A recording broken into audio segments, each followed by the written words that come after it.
നമ്മുടെ തിരുവനന്തപുരത്ത് ഈ അവസ്ഥയിലുണ്ടായിരുന്ന ഒരു റോഡിനെ കുറിച്ച് ഡീറ്റെയിൽഡ് ആയിട്ടും അതുപോലെ തന്നെ ഷാർപ്പായ രീതിയിലും ഞാനൊരു ക്രിട്ടിസൈസ് ചെയ്തിരുന്നു. പക്ഷേ ഇതേ സെയിം റോഡിന് വന്ന ഒരു മാറ്റവും കൃത്യമായ രീതിയിൽ അപ്ഡേറ്റ് ചെയ്ത് എല്ലാവരും അറിയിക്കേണ്ടതായിട്ടുണ്ട്. അതുകൊണ്ട് തന്നെ നിങ്ങൾ നേരത്തെ കണ്ട ആ ഒരു റോഡിൽ നിന്ന് ഇപ്പോൾ ഈ കാണുന്ന ഒരു മാറ്റത്തിലേക്ക് വരിക എന്ന് പറയുന്നത് ഒന്നോ രണ്ടോ ദിവസങ്ങളുടെ വ്യത്യാസത്തിൽ നടന്ന ഒരു സംഭവമില്ല. ഡീറ്റെയിൽഡായിട്ട് നിങ്ങൾ വീഡിയോ കണ്ട് എന്താണെന്ന് മനസ്സിലാക്കൂ. നമസ്കാരം. തിരുവനന്തപുരത്തിൻ്റെ കുട്ടനാടെന്നോ ആലപ്പുഴയെന്നോ വിശേഷിപ്പിക്കാവുന്ന പുഞ്ചക്കരിയിലാണ് ഞാൻ ഇന്ന് വന്നിട്ടുള്ളത്.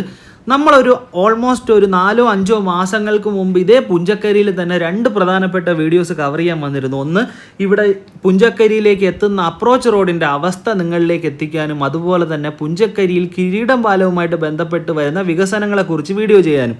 പക്ഷേ ഇന്നത്തെ ഈ വീഡിയോയുടെ പ്രധാനപ്പെട്ട ഒരു ഉദ്ദേശം എന്ന് പറയുന്നത് പുഞ്ചക്കരിയിൽ ഒരുപാട് രീതിയിൽ കിട്ടാവുന്ന അംഗീകാരങ്ങളെല്ലാം കിട്ടിയപ്പോഴും അവിടുത്തെ അപ്രോച്ച് റോഡിൻ്റെ അവസ്ഥ വളരെയധികം മോശം സിറ്റുവേഷനിൽ തന്നെ ആയിരുന്നു.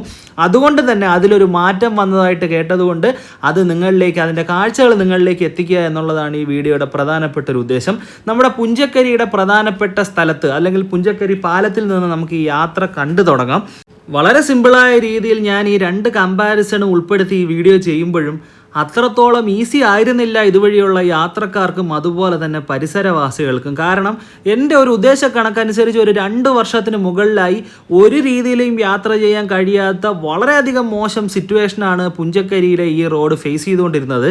എസ്പെഷ്യലി ഈ പറഞ്ഞ ഒരു ടൂറിസവുമായിട്ട് ബന്ധപ്പെട്ട് വന്നിരുന്നപ്പോൾ തന്നെ ഒരുപാട് രീതിയിൽ അത് തിരുവനന്തപുരത്തിന് നാണക്കേട് ഉണ്ടാക്കി എന്നുള്ളതും ഒരു യാഥാർത്ഥ്യം തന്നെയാണ്. പക്ഷേ എന്തു തന്നെയാണെങ്കിലും ഇപ്പോൾ ഇലക്ഷൻ സമയത്തോട് അടുപ്പിച്ചാണെങ്കിൽ പോലും ഈ പറഞ്ഞ റോഡിനെ ഈ രീതിയിലേക്ക് മാറ്റിയതിന് ഒരുപാട് രീതിയിൽ നന്ദി അറിയിക്കാനുണ്ട്. ഈ വീഡിയോയുടെ സൈഡിൽ തന്നെ ഞാൻ മുമ്പ് കവർ ചെയ്ത എൻ്റെ സ്വന്തം വീഡിയോയുടെ വിഷ്വൽസ് ഞാൻ ഉൾപ്പെടുത്തുന്നുണ്ട്. കാരണം അത് കണ്ടു കഴിഞ്ഞാൽ മാത്രമേ എന്താണ് ഇവിടെ വന്ന മാറ്റമെന്ന് കൃത്യമായ രീതിയിൽ എല്ലാവർക്കും കണ്ട് മനസ്സിലാക്കാൻ കഴിയൂ. നടന്നുപോലും യാത്ര ചെയ്യാൻ കഴിയാത്തൊരു സിറ്റുവേഷൻ ഉണ്ടായിരുന്ന ഒരു സ്ഥലമാണ് പുഞ്ചക്കരിയിലുള്ള ഈ പ്രധാനപ്പെട്ട ഒരു അപ്രോച്ച് റോഡ്.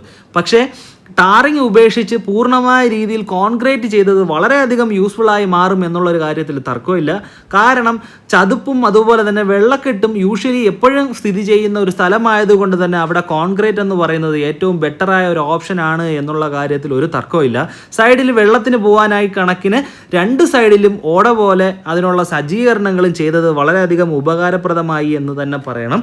കോൺക്രീറ്റിങ്ങിൻ്റെ ഒരു പ്രത്യേകത, ഈ തരത്തിലുള്ള സ്ഥലങ്ങളിൽ ടാറിങ്ങിനെ അപേക്ഷിച്ച് കുറച്ചധികം കൂടുതൽ ലാസ്റ്റ് ചെയ്യാനുള്ള, അല്ലെന്നുണ്ടെങ്കിൽ കുറച്ചുകൂടെ ഡ്യൂറബിലിറ്റി കിട്ടാനുള്ള ഒരു സാധ്യതയുണ്ട്.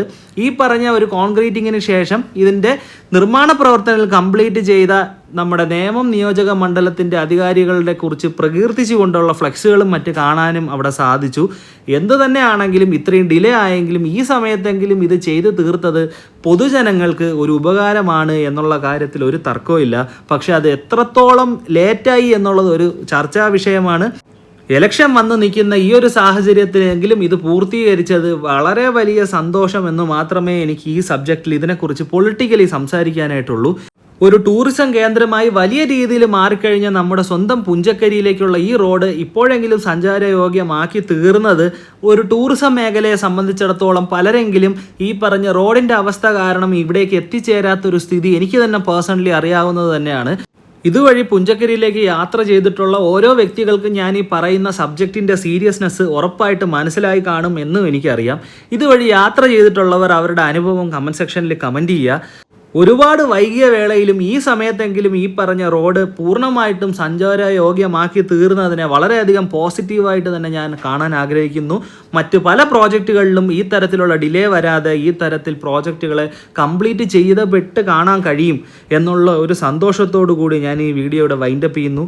മറ്റൊരു കണ്ടൻറ്റുമായിട്ട് നെക്സ്റ്റ് വീഡിയോയിൽ കാണാം. താങ്ക്